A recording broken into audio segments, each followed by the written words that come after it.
सबसे पहले तो भारतीय जनता पार्टी के लोगों को जीत मिली है, उन्हें बधाई। और आशा करता हूं कि जो जनादेश दिल्ली की जनता ने उन्हें दिया है उसकी वो प्रतिपूर्ति करेंगे और वे सब आम आदमी पार्टी के लाखों करोड़ों कार्यकर्ता जो अन्ना आंदोलन से आए, जिनके बहुत ही निश्चल निष्पाप और बड़े भारत की राजनीति को बदलने के सपने की हत्या एक निर्लज्ज, नीच, मित्रहंता, आत्ममुग्ध और चरित्रहीन व्यक्ति ने की, उसके प्रति तो क्या संवेदना। दिल्ली को उससे मुक्ति मिली। और मैं ये जानता हूँ कि अब जो आम आदमी पार्टी में लोग बच गए थे सत्ता के लोभ में, लालच में, पदों के लिए, उस पैसे के चक्कर में, वे सब भी अब वापस जाएंगे, लौटेंगे, कुछ अपने व्यवसायों में लौटेंगे, कुछ पार्टियों में चले जाएंगे। और पतन यहाँ से प्रारंभ हुआ है उन लोगों का।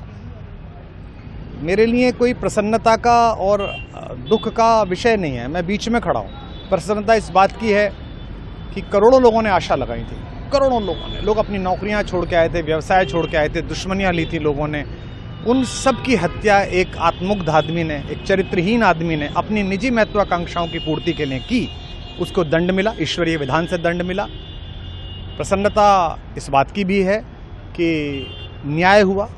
आज जब कहना नहीं चाहिए, लेकिन आज टीवी पर जब जंगपुरा का निर्णय आया और सामने दिखाई दिया कि मनीष हार गया, तो सदा तटस्थ रहने वाली और राजनीति से विरत रहने वाली मेरी पत्नी जो है, उसकी आंख में आंसू आ गए, वो रोने लगी।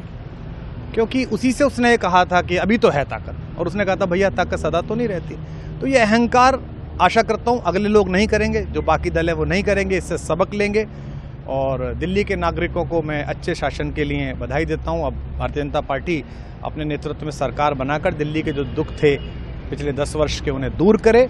और आम आदमी पार्टी के समस्त कार्यकर्ताओं को कहता हूं कि आपने जिस किसी भी लोभ लालच में, सब कुछ जानते हुए एक ऐसे व्यक्ति के समर्थन में काम किया जिसने अपने मित्रों की पीठ में झुरा घोंपा, गुरु को धोखा दिया, अपने साथ कंधे से कंधा मिला के लड़ने वाली महिलाओं को अपने घर ला के पिटवाया, अपनी निजी सुख और साधन के लिए जनता का पैसा खर्च किया, अब उससे आशा लगानी छोड़ें।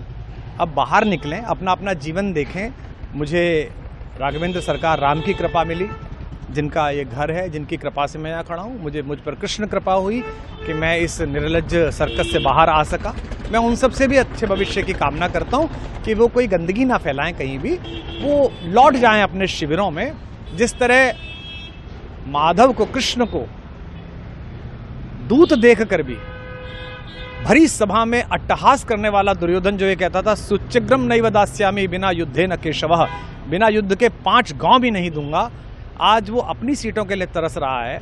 और मुझे पता है कि इस दुर्योधन का अंत भी टूटी हुई जंघा के साथ बड़ा ही दारुण होगा। और भारतीय राजनीति एक कलंकित अध्याय के रूप में इस बौने दुर्योधन को और इसके दरबार के तमाम शकुनियों को याद करेगी। मैं उनकी मुक्ति की कामना करता हूं कि ईश्वर उन्हें इस दुख से बाहर निकाले, और समस्त लोगों को बधाई देता हूं कि चलिए अंततः न्याय हुआ। सर, बात करें दिल्ली के चुनाव या यूपी के उपचुनाव मिल्कीपुर को लेकर, चुनाव आयोग पर तमाम तरह के आरोप लगाए जा रहे हैं। अखिलेश यादव ने कल कहा कि वहाँ उपचुनाव में मिल्कीपुर, ये राजनीतिक विषय है, इस पर मैं राजनीतिक कार्यकर्ता नहीं हूँ, तो इस पर मेरी टिप्पणी शोभनीय नहीं है। वो आपस में सब जाने। लेकिन दिल्ली के चुनावों को लेकर एक मिश्रित प्रतिक्रिया है। दुख है कि अन्ना आंदोलन से एक ऊर्जा जो पैदा हुई थी, जिससे देश में एक सकारात्मक बदलाव हो सकता था, एक वैकल्पिक राजनीति हो सकती थी, उसकी हत्या एक अहंकारी आदमी ने, एक आत्ममुग्ध और असुरक्षित आदमी ने कर दी। मैं आशा करता हूं कभी ना कभी भारत में ऐसा सूर्योदय किसी न किसी दल में अवश्य होगा, जो भारत को जहां पहुंचना है वहां पहुंचाने का मार्ग प्रशस्त करेगा। बहुत धन्यवाद।